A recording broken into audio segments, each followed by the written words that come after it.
afternoon, everyone, and welcome to Metropolitan Stadium. Call it in the air, please. Heads. Heads, he called.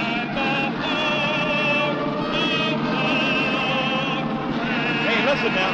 4 quarters, 60 minutes, and we're the champions.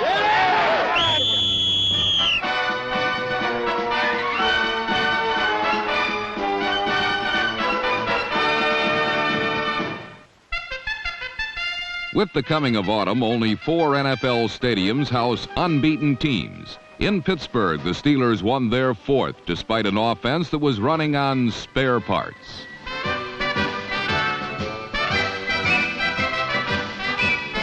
Number 38 is Sidney Thornton, one of 7 Steeler reserves forced into action last week against Baltimore.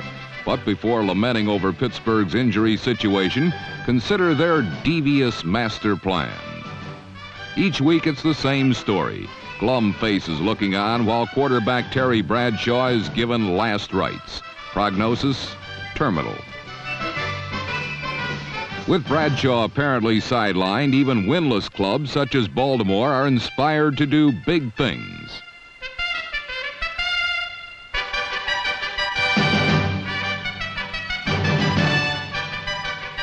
But just as eager opponents sense an upset, the fallen hero returns, stumbling into action, pretending that he's forgotten his instructions.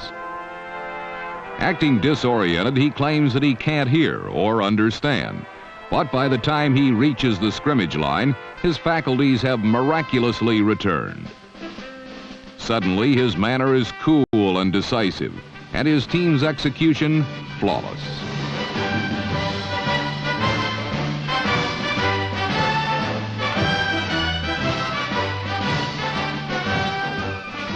Three times in 4 weeks, Terry Bradshaw has been helped off the field, only to return to direct the Steelers to victory. Last week, tight end Benny Cunningham scored the go-ahead touchdown. And when it counted late in the game, Pittsburgh's injury-riddled pros still made the crucial plays.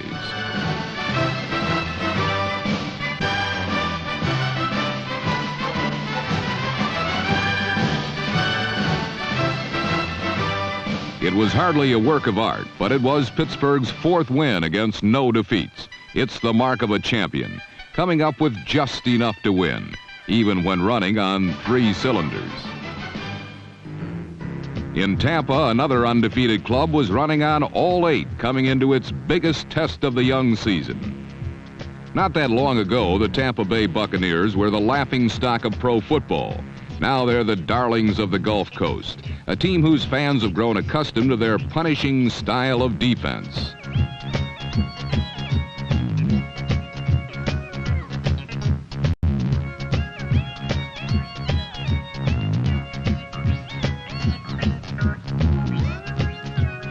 The Los Angeles Rams failed to score an offensive touchdown against Tampa Bay. The Bucs, meanwhile, had no such problems.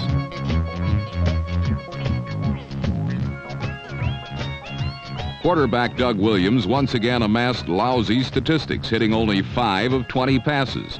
2 of them, however, went for scores, giving Williams 7 on the season, most in the NFC. Indeed, Williams and company have a good thing going in Tampa Bay.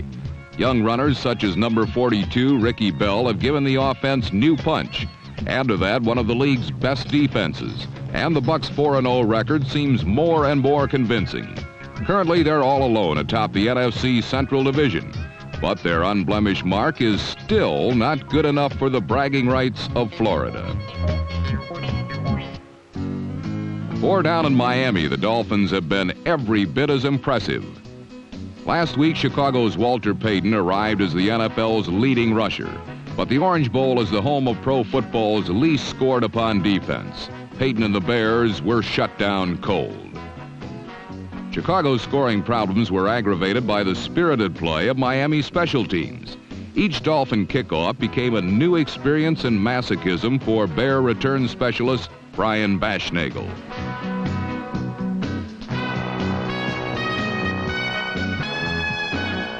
Most of Chicago's offensive production came when it no longer mattered.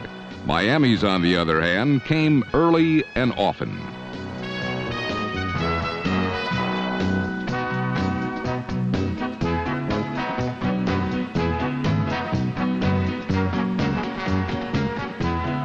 Miami's explosive pass catchers moved freely through an overworked Bear secondary. But down near the goal line, an old workhorse carried the load. There, Miami went to its tough yardage specialist, a seasoned veteran who still has something left to give, fullback Larry Zonka. When the Dolphins reacquired Zonka in the offseason, many in pro football reacted with amused indifference. Now, 4 weeks into the season, the Dolphins are undefeated, and Zonka is running well behind his old offensive line. Perhaps his sentence in New York made him more appreciative of a strong supporting cast. Everyone's entitled to an opinion, but at New England, Steve Grogan and the Patriots found the sweet smell of success as they took on the undefeated San Diego Chargers.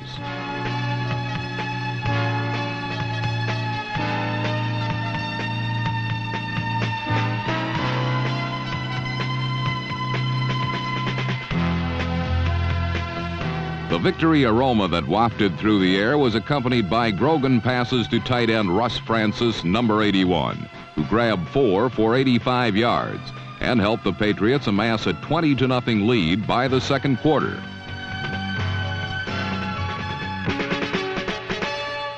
While Grogan chose his sturdy ox, Dan Fouts of San Diego highlighted his graceful gazelles to mount a comeback.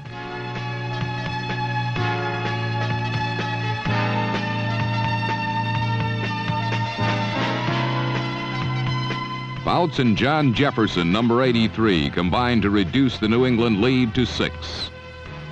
Eventually, the Patriots found that the best way to handle Jefferson was to manhandle him.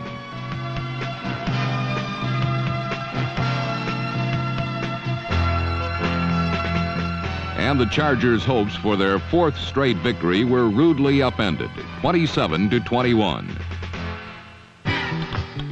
At San Francisco, the 49ers kicked up some dust in their quest to withdraw from the ranks of the winless, a predicament they just happened to share with their opponents, the New Orleans Saints. With Steve DeBerg seeking out pesky Freddie Solomon, number 88, the Niners held a 14-13 halftime lead.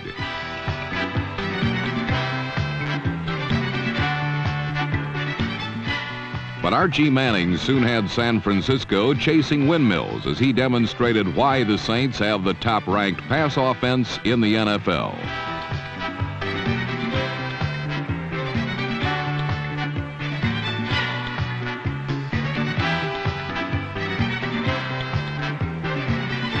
As usual, Manning called on Wes Chandler, number 89, during the course of his demonstration, and was also assisted by backfield mate Tony Galbraith, number 34, as the Saints piled up over 500 yards in total offense for the second time this season.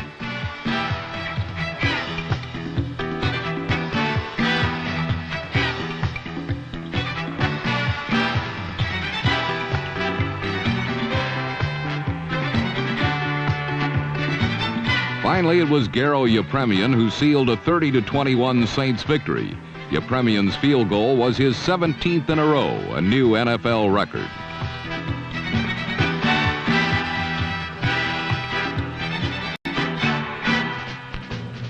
The Detroit Lions, also hungry for their first win of the season, were out for nothing but blood. The Lions intended to feast on a meal of Atlanta Falcons, a la dead.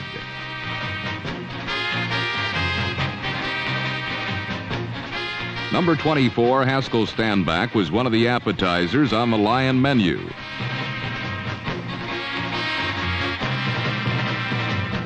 By halftime, Detroit had a 10-3 lead and was eagerly waiting for dessert. But the Lions discovered that they would have to be able to take punishment as well as dish it out. Number 39, Leonard Thompson, was one member of the Silver and Blue who turned black and blue. When Standback returned, he provided the kind of punishment that registers on the scoreboard rather than on the body.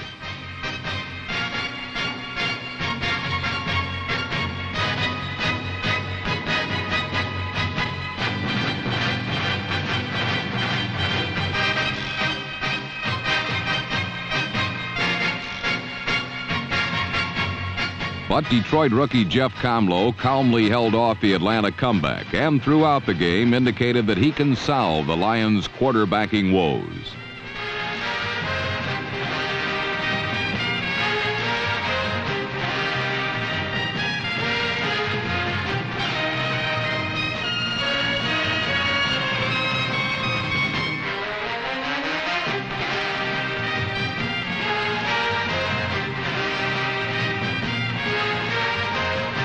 With Comlow throwing for nearly 300 yards, the Lions were satiated and had something to roar about at last. A 24-23 victory and win number 1 of 1979.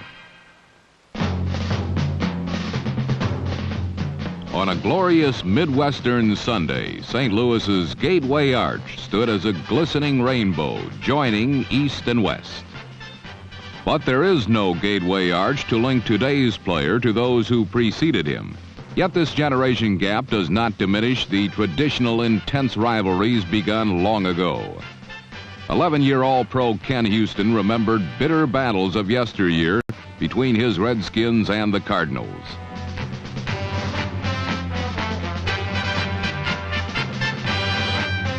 Today's Redskins are now the not-so-over-the-hill gang, but against St. Louis, their defense played with the spirit of George Allen's old boys.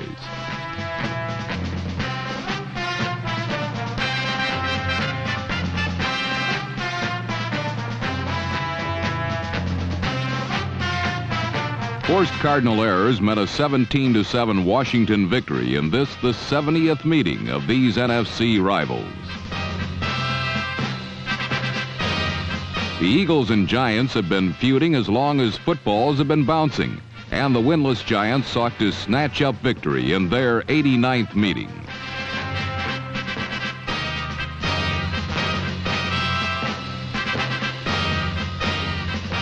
In years past, Sonny Jurgensen would hit Tommy McDonald with the Eagle game winner.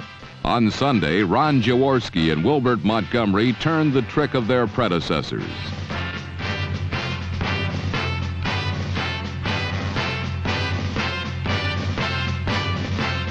Montgomery's catch helped Philadelphia to a 17-13 intra-divisional victory. The Packers and Vikings of the black and blue NFC Central are traditional northern enemies.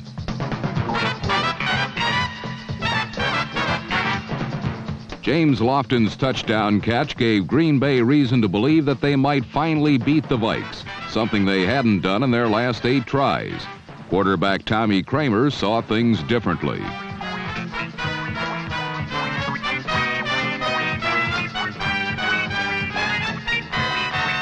Ahmad Rashad's remarkable one-handed touchdown catch aided Minnesota in tying the game at 21 after regulation.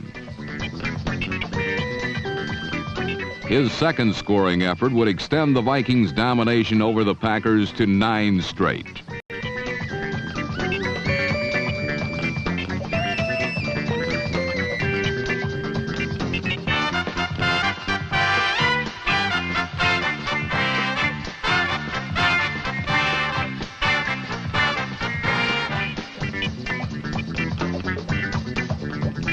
Rashad finished up his day's work with 9 catches for 136 yards and a pair of touchdowns, giving Minnesota a 27-21 overtime victory. But rivalries, feuds, and tradition are not limited to teams born from the old NFL. The wild and woolly AFL days of triple-digit scoring and Barnum and Bailey circus football fostered a deep-seated rivalry between the Raiders and Chiefs that continues to this day.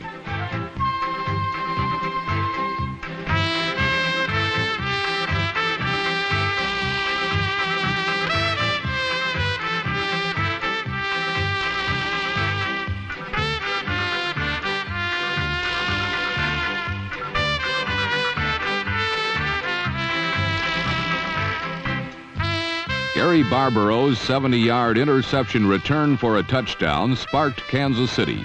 The worst was yet to come for the slumping Raiders.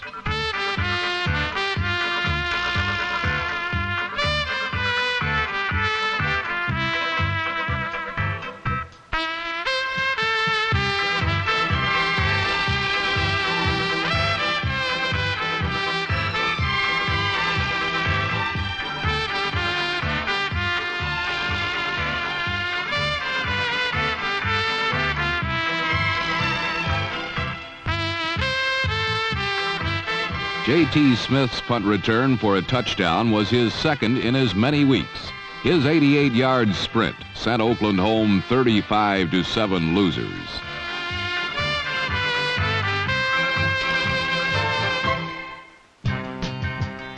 Week 4 of the 1979 season saw at least 3 teams come back from margins of 15 points or more to emerge from the shadows of defeat and win. In Buffalo, Richard Todd and his New York Jets opened up a 24-6 advantage over the Bills in less than a quarter and a half. However, any thoughts of a rout were rudely put to rest as Buffalo's defense stampeded Todd's pass pocket and completely neutralized the Jets' offensive attack for the rest of the day. A touchdown by rookie defensive tackle Fred Smerlas, number 76, was but 6 points in Buffalo's 40-point explosion that occurred in the final 3 quarters of play. The trigger man for the Bills' point burst was rookie Jerry Butler, number 80. His 10 pass receptions accounted for 255 yards and 4 touchdowns, and always seemed to lift Buffalo when they needed it most.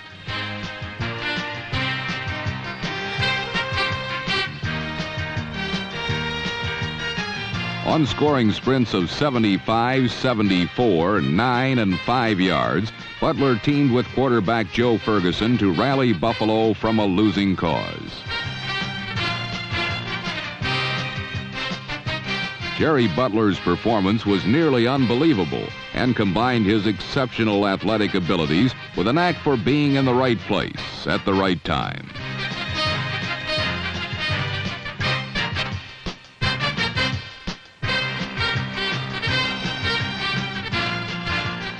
Sometimes it's better to be more lucky than good, but on this day, Jerry Butler and the Buffalo Bills were both during a 46-31 come-from-behind victory.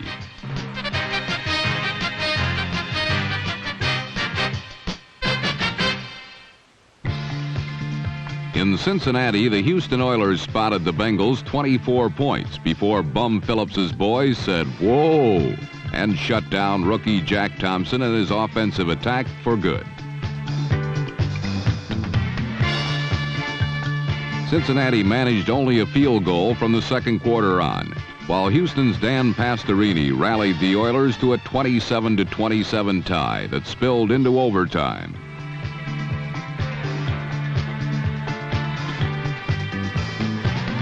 The Oilers finally escaped, but only after a missed Bengal field goal and a successful try by place kicker Tony Frisch, number 16, that salvaged a 30-27 Houston Oiler turnaround.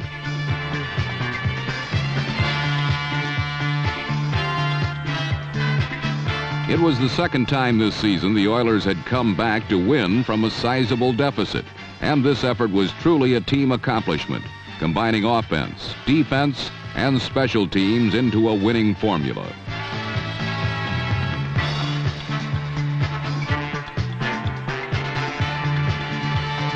This same combination also enabled the Denver Broncos to emerge victorious last Sunday. Right from the outset, the Broncos had their hands full because they were up against the elusive Jim Zorn and his high-flying Seattle Seahawks.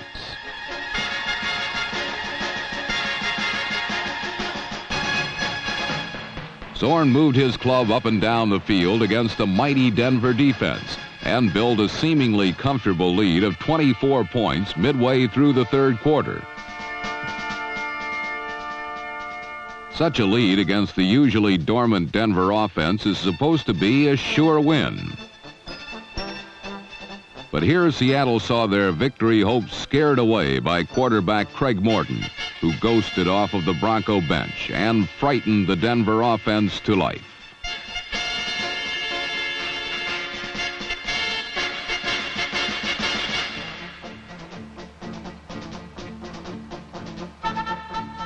Amazingly, Morton led Denver to 4 touchdowns in the final 18 minutes of play to rescue a Bronco victory 37-34.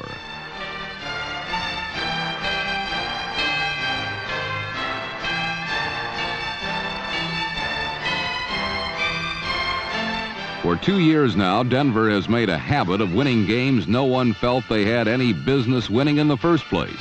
But that's Bronco-mania. And while there seems to be no apparent reason for it from week to week, Seattle and a lot of their beaten opponents will verify its existence.